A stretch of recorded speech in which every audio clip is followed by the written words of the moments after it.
Some towns die. Others are buried. But Hollow Creek chose to vanish. Open an old atlas from the 1950s and you'll see it. A small dot in the northern Appalachians.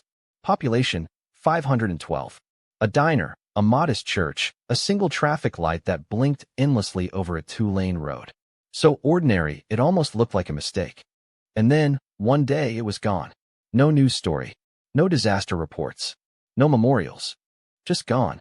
Hollow Creek disappeared from maps, from records, from memory itself. The U.S. Geological Survey archives list nothing. The state records are blank. It's as if someone took a blade and cut the town clean out of reality. Most people never noticed. Those who did learned not to speak of it. But Thomas Reeves wasn't most people. At 36, he was an investigative journalist with a reputation for digging where no one else dared. He thrived on uncovering ugly truths. But Hollow Creek wasn't corruption or crime. It was silence. A silence that crawled under his skin and refused to leave. No one talked about Hollow Creek. And that was exactly why Thomas had to find it. Part 1. The last road to Hollow Creek. Thomas's car groaned under the strain of the mountain road. Tires hissing over a patchwork of cracked asphalt and wet leaves. The road felt wrong. It wasn't just the way it curved unnaturally or how the trees pressed close, skeletal branches clawing at his car as if trying to stop him. It was the air. Heavy. Oppressive. Like he was driving into a place that didn't want him. He killed the radio miles ago. It had started picking up strange bursts of static. Not music, not talk radio, just a low hiss that sounded too much like breathing. The GPS on his dash had been useless since he'd left the highway. His phone had died earlier, the screen black despite being fully charged that morning. Even his old analog compass spun lazily in its casing, like the needle had forgotten what north was. He was navigating with nothing but a yellowed road map from 1958, a map that listed Hollow Creek where no modern one did. Thomas checked it again, running a finger along the faded route. According to this, he was close. Just a few more miles. But the road ahead looked like no one had driven it in decades. The trees grew denser, their trunks so close together they formed a dark tunnel, swallowing what little daylight remained. His headlights barely cut through the gloom. Thomas slowed, his hands tightening on the wheel. That's when he saw it. An old wooden sign, half collapsed under its own weight, leaning at the edge of the road.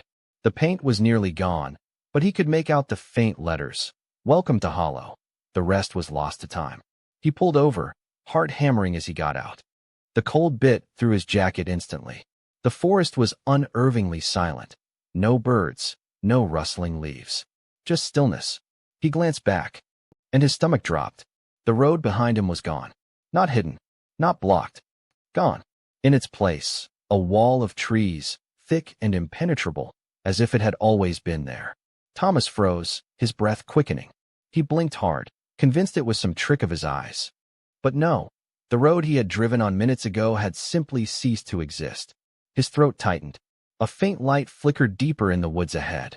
It wasn't the harsh white of a flashlight. It was warm, orange, like lamplight.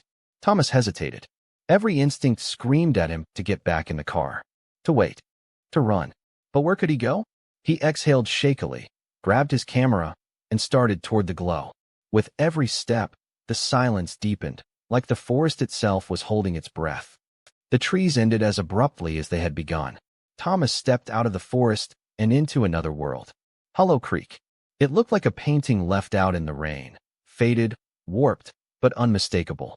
Two-story wooden houses lined a cracked main street. Their white paint had peeled to gray.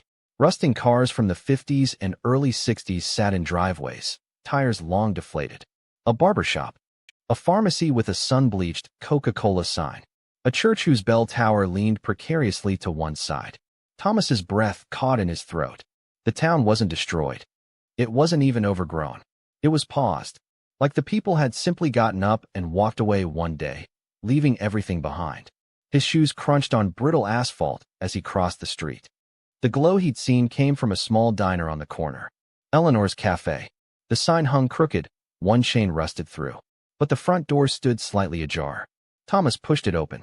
The smell hit him first, a putrid blend of mildew, rot, and something metallic beneath it all. He gagged but forced himself inside. The sight froze him. The tables were set. Plates of food sat untouched, petrified with age. Coffee cups still full, their contents now black sludge. A baby's bib draped over the edge of a high chair. It wasn't abandoned. It was interrupted. Thomas raised his camera with trembling hands and began snapping photos. Then, a crackle. Thomas turned sharply. The old radio in the corner flickered to life.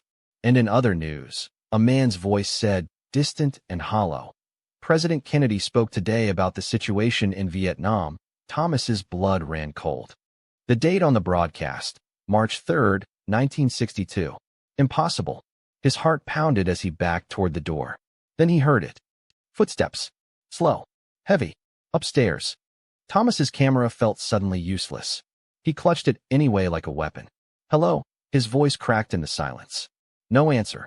He swallowed hard and climbed the stairs, each step creaking under his weight.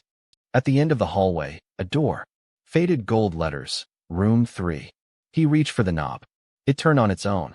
The door swung open. The room smelled of mildew and something far older, like the pages of a library book that hadn't been touched in decades. A desk sat in the corner, an open leather-bound journal resting on it. Thomas approached cautiously, every nerve screaming at him to leave. The handwriting inside was jagged, frantic. "The mapmakers have come. They said we must choose. To remain as we are, untouched by what's coming. We must give up everything. Our names, our place, our existence. We will be erased, but we will survive." Thomas flipped through the entries. They grew more erratic with each page. "Once Hollow Creek disappears from the maps, we will belong only to them. We cannot let outsiders find us. They cannot know what we did." He snapped photos of every page, his breathing shallow. Then a noise. Outside, Thomas rushed to the window. Figures. Pale. Too tall. Standing motionless in the street below.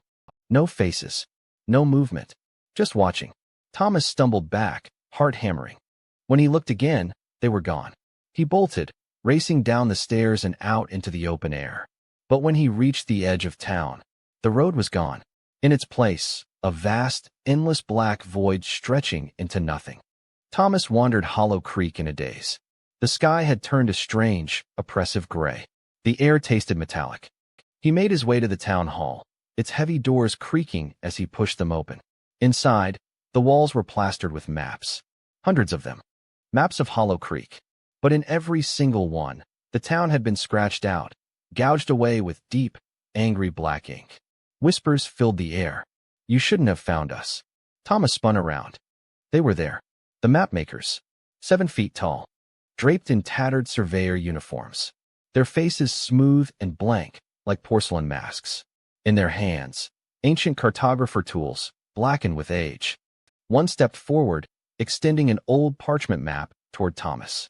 His name was written on it. "W.H., what do you want?" Thomas stammered. No reply. The ground shook.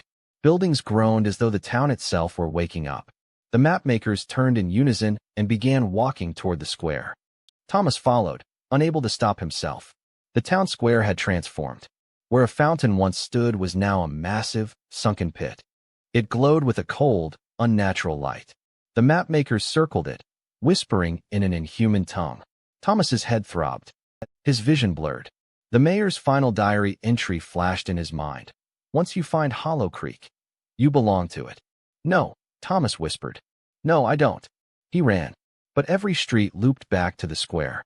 Every alley led him to the same glowing pit. He was trapped. The mapmakers raised their hands.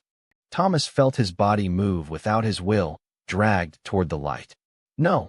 The last thing he saw was his reflection in the pit. But it wasn't his face anymore. It was blank.